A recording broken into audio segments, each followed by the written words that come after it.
Announce ಮಾಡಿಬಿಟ್ರು. Judgment ಯಾವುದು civil court ಕೊಟ್ಟಿಲ್ಲ, ಹೈಕೋರ್ಟು ಕೊಟ್ಟಿಲ್ಲ, ಸುಪ್ರೀಂ ಕೋರ್ಟು ಕೊಟ್ಟಿಲ್ಲ.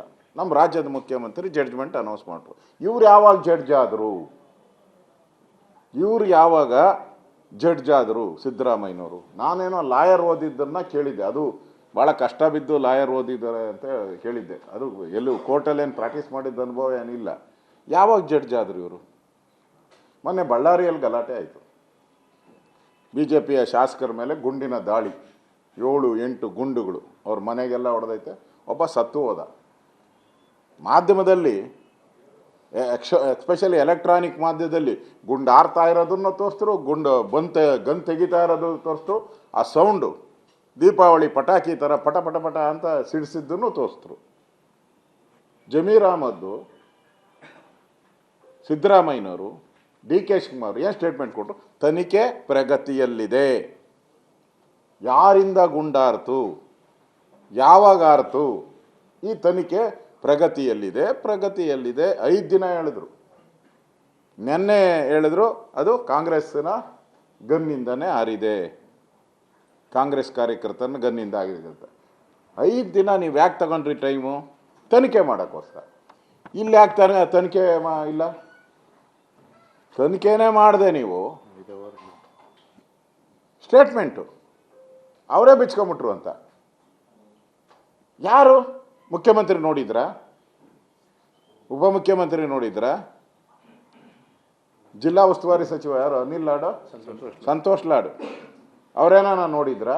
ನೀವು ನೋಡಿಲ್ಲ ತಾನೇ. ನೋಡಿಲ್ಲ ಅಂದಮೇಲೆ ರಿಪೋರ್ಟ್ ಬರಬೇಕು ಅಫಿಷಿಯಲ್. ನಾನು ಸಚಿವನಾಗಿ ಕೆಲಸ ಮಾಡಿದ್ದೀನಿ, ಗೃಹ ಸಚಿವನಾಗಿ. ಅಫಿಷಿಯಲ್ ಆರ್ಡರ್ ಬರಬೇಕು. ತನಿಖೆ ಯಾರು ವಹಿಸಿದ್ದಾರೆ, ಅಲ್ಲಿನ ಡಿ ಸಿ ಇರ್ಬೋದು, ಅಲ್ಲಿನ ಕಮಿಷನರ್ ಇರ್ಬೋದು, ಪೊಲೀಸ್ ಕಮಿಷನರ್, ಅವರು ತನಿಖೆಗೆ ಆದೇಶ ಮಾಡಿರ್ತಾರೆ. ಆ ತನಿಖೆ ರಿಪೋರ್ಟ್ ಬರಬೇಕು. ಅದಕ್ಕೆ ಸೀಲು ಸೈನು ಎಲ್ಲ ಹಾಕದ ಮೇಲೆ that is the report that will come to government. ಆವಾಗ ಸಿದ್ದರಾಮಯ್ಯನವರು ಅದನ್ನು ಇಟ್ಕೊಂಡು ಹೇಳಬೇಕಾಗಿತ್ತು. ಏನೂ ಇಲ್ಲ, ಕ್ಲೀನ್ ಚಿಟ್.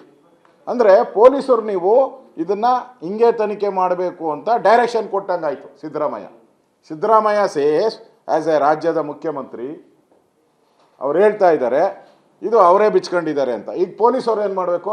ಅದೇ ಪ್ರಕಾರ ತನಿಖೆ ಮಾಡಬೇಕು. ಯಾಕಂದರೆ ರಾಜ್ಯದ ಮುಖ್ಯಮಂತ್ರಿ ಹೇಳಿದ ಮೇಲೆ there is no option for police, there is no alternative.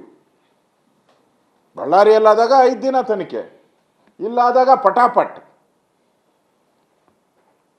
ಇದು ಸ್ಪಷ್ಟವಾಗಿ ಗೊತ್ತಾಗ್ತಾ ಇದೆ. ಇದನ್ನು ಕೇಸನ್ನು ಮುಚ್ಚಿ ಹಾಕುವಂಥ ಷಡ್ಯಂತ್ರ ಇಡೀ ಸರ್ಕಾರ.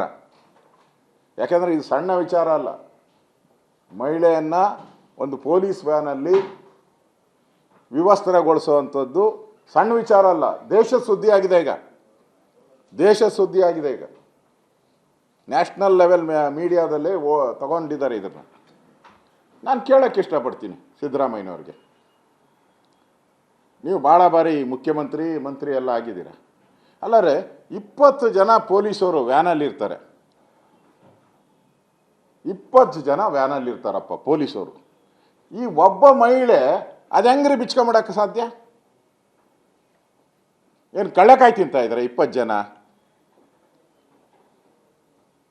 ಇದು ಪೂರ್ವ ನಿಯೋಜಿತ ಅನ್ನೋದಕ್ಕೆ ಕಾರ್ಪೊರೇಟ್ರು ಯಾವುದು ಒಂದು ವೋಟ್ SIR ಮ್ಯಾಪಿಂಗ್ ಅದು ಕಾನೂನು ಪ್ರಕಾರ ನಡೆಯುವಂಥದ್ದು. ಕಾನೂನು ಪ್ರಕಾರ ನಾನು ಹೇಳ್ತಾ ಇರೋದು. ಚುನಾವಣಾ ಆಯೋಗ ಎಲ್ಲ ಪಾರ್ಟಿಗೂ ಒಬ್ಬೊಬ್ಬರನ್ನ BLA 1 BLA 2 ನೇಮಕ ಮಾಡೋಕ್ಕೆ ಅಧಿಕಾರ ಕೊಟ್ಟಿದೆ. ಅವ್ರ ಹೆಸರು ರಿಜಿಸ್ಟರ್ ಆಗಿದೆ, ಚುನಾವಣಾ ಆಯೋಗದಲ್ಲಿ ರಿಜಿಸ್ಟರ್ ಆಗಿದೆ. ಅವ್ರು BLA 2 ಅಧಿಕಾರಿಗಳ ಜೊತೆ ಹೋಗೋಕ್ಕೆ ಚುನಾವಣಾ ಆಯೋಗನೇ ಪ್ರಾವಿಷನ್ ಮಾಡಿದ್ದಾರೆ, ಅನುಮತಿ ಕೊಟ್ಟಿದ್ದಾರೆ. ಅವ್ರು ಹೋಗಿ ವೆರಿಫೈ ಮಾಡ್ತಾ ಇದ್ರೆ ಅಲ್ಲಿ ಕಾಂಗ್ರೆಸ್ ಕಾರ್ಪೊರೇಟರ್ ಇದ್ದಾರೆ ಮಾಡಬಾರ್ದು ಅನ್ನೋದಾದರೆ ಏನಿದು ಗೂಂಡಾಗಿರಿನಾ? ಯಾಕೆ ಮಾಡಬಾರ್ದು? ಕಾನೂನು ಪ್ರಕಾರ ಚುನಾವಣಾ ಆಯೋಗನೇ ನೇಮಕ ಮಾಡಿದ್ಮೇಲೆ, ಅವ್ರ ಹೆಸರು ಅನೌನ್ಸ್ ಮಾಡಿದ್ಮೇಲೆ ಅವ್ರನ್ನ ತಡೆಯೋಕ್ಕೆ ಅಧಿಕಾರ ಏನಿದೆ?